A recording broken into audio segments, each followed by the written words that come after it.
New documents released on August 31st by the U.S. House Select Subcommittee on Coronavirus show that top officials of the Trump administration downplayed the pandemic. The White House has known since June that the coronavirus cases were surging across the country. But the Trump administration has repeatedly called for reopening the economy. Opening up America again. And that's what we're doing. We're opening up our country. Why did President Trump downplay the pandemic? On his inauguration day in January 2017, U.S. President Donald Trump filed for his re-election in 2020. We will make America great again.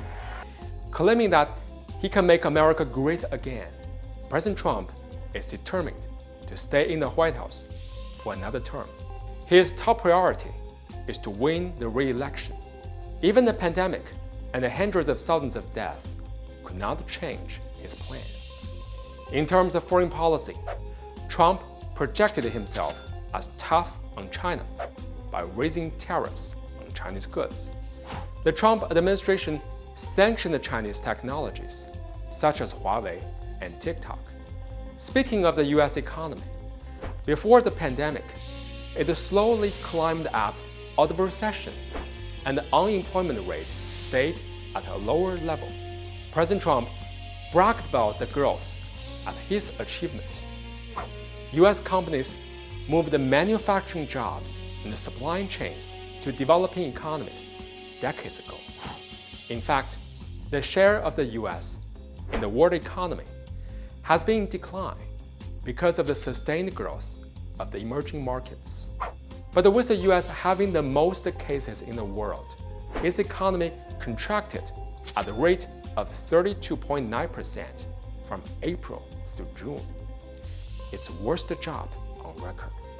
The stock market has also stumbled on a rocky path. But the big corporations and conservative interest groups that support Trump want a strong U.S. economy and the bull market. That's why Trump focused on the U.S. stock market performances, but downplayed the pandemic. Out of the fear that telling people to stay at home and practicing social distancing would halt the economy and the business.